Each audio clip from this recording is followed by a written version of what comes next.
And we're back here on Open. President Trump has left Republican leaders in the dark about the next steps to avoid a government shutdown. That, plus the question of criminal justice reform, as new legislation has just passed in a bipartisan way. Here talking about this and joining us on the phone is our politics expert, Michael Benjamin. And Mike, good to have you.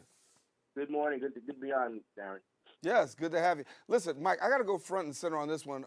First of all, before we can talk about anything, the criminal justice reform bill passed by the Senate in a bipartisan way. Some have called a Christmas miracle. Others have said unprecedented in terms of not happening. What do you make, first of all, of the reform and your thoughts?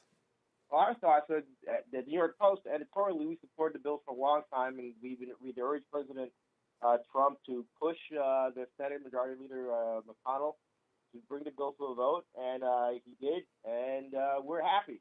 We think it's definitely something that we're having work done to have a bipartisan victory in this manner. It's it's a feather in the cap of the president and in the Republicans, and as well, local New York politicians, including Brooklyn Congressman Hakeem Jeffries, who pushed it on the House side and got it passed there. And then we saw just recently, as you're saying, it just passed in the Senate. There were some minor revisions, but that's not going to be a hindrance. It's going to allow nonviolent federal offenders with drug crimes to be able to gain credit through programs, and eventually be able to leave with the approval of the ward and others to leave prison early and reintegrate into society.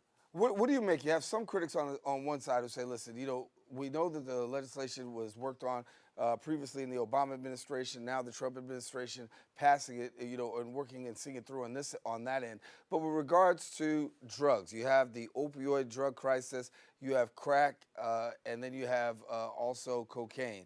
And we know that for a long time that crack epidemic was a major issue for a lot in the communities of color, where people were receiving unfair jail sentences. Some people saying that now there's a little bit more sympathy, and that also helped to push the measure through, simply because opioids is as prevalent as it is today. Do you buy into that at all? It doesn't really matter. It got done. I mean, going over, cleaning up spilled milk and complaining about it isn't going to change it. The fact is, those who were given harsher sentences, 10, 15, 25 years ago, those sentences can now be reduced as long as they didn't commit a violent act or use a gun. This bill also does away with that crack cocaine disparity that existed under that first time existed under Democratic President Bill Clinton. So that's been done away with. Some of the mandatory sentencing has been reduced. I mean, those are the things that are important. We should look at the world sort of going forward. The other important thing about this bill too is that those who were ineligible as of 2010, it's retroactive. So now they're eligible to participate, gain their credit, and be able to leave federal prison earlier. Yeah, and be able to, and hopefully to get some job skills while they're earning their credit, and when they get out to return to their families, find employment, and become taxpayers. That's the most important thing, rather than complaining about what happened 25 years ago. Well, let's talk about New York State for a minute. Governor Andrew Cuomo talking about the legalization of marijuana, but he says not only the legalization of recreational use of marijuana, but he also wants to take a look back, too, at doing some criminal justice reform to those people who have been unfairly sentenced. What do you make of the governor's proposal for that? It's important because if you're going to legalize something that was once illegal, and the people that are currently serving time or have had records of marijuana possession, those people should have those records expunged because it's now legal, and so that should not be held against them. But what New Yorkers need to recognize, even if recreational marijuana becomes legal, it's still possible for employers to still do drug testing and hold that against you, because some jobs may not want their employees, actively using drugs, legal or otherwise, that can impair their function as an employee. Yeah, we're going to continue to monitor that. That's one of the things that we know that's going to be front and center coming forth in 2018 amongst both the state and the assembly in Albany. Let me ask you this question, too. We talked about the possibility of avoiding a government shutdown. What do we see now? What do we see happening? Well, the news I heard this morning is that the president he's walking back his interest in shutting down the government over funding for his wall. I read this morning that that's just looking to push it back to possibly sometime in early February to come up with a funding bill that will avoid any sort of Christmas New Year's shutdown. So the president talks a big game, but then when his when his staff get him in a room and explain to him what's wrong with what he's saying, they then have to walk it back, and reasonable and calmer heads prevail. It does no one any good to shut down the government at this time of year. Waiting till next year, we can negotiate with a Democratic House and with a Republican Senate, come to the best spending plan that our nation needs.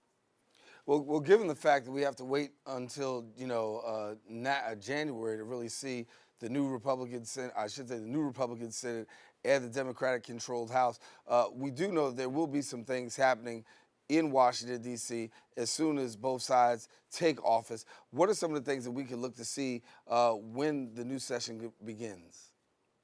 Well, I think we can see some battles between the House Democrats and the Senate Republicans and the president. I think the president is going to continue to push the line that he did nothing wrong with the possible Russia collusion, and there'll be some Democrats who will be following the Mueller investigation and seeing where that goes, and some will be holding a hearing to look into what transpired. But I think the most important thing we should be looking at is infrastructure spending that the nation needs for its roads and its bridges and its tunnels. And it's those who live in public housing, some federal capital funding to help us make some of the repairs needed in New York City public housing. Those things Democrats ought to be focusing on in the new Congress with their Republican colleagues and the president. And so as 2018 is drawing to a close and we get ready to move into 2019, I want to ask you the question about what do you guys have your eyes focused on the post? In the post, what can you give us a little bit of exclusive? What we could be looking forward to? Well, we're looking forward to hoping that the governor can keep in check the leftward progressive trend of the state senate and the assembly, and possibly some increasing in state spending that we don't think that the state can afford. They're talking about sort of a New York State Medicaid for all kind of program, which would cost us into the billions of dollars in New York State that we couldn't afford. And a number of other expensive things, increasing education funding. We've seen that it's not education dollars that matter that much. It's how the money is allocated. And the governor spoke in his speech recently that his data has shown him that schools are equally funded, but the schools needed the most. The worst off schools, the ones that are low performing, aren't getting more money, but they can do better. And he wants to see local districts do that. It's a direct additional funding of their own money, reallocating it away from the wealthiest schools to the schools that are in trouble, and helping them to do better.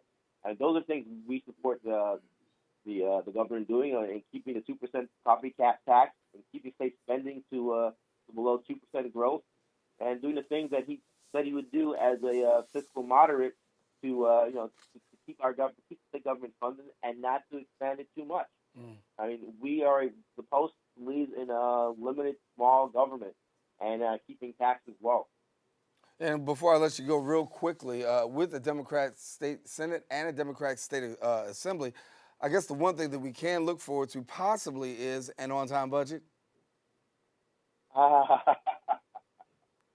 Yes, only because it's something the governor has pushed for and the legislators know they want to do. And also, their raises that are coming in next year and the following years are all tied to getting the budget in within a reasonable time. So they have that incentive to come to an agreement early. Yeah. But you're right. With the Democratic state government, they should all be in harmony. But there are some things that they will disagree with. Particularly, I think when it comes to education spending, we're concerned about that. And also when the governor begins to put in some legislation into the state budget as a way of getting folks to come on board early and get it done.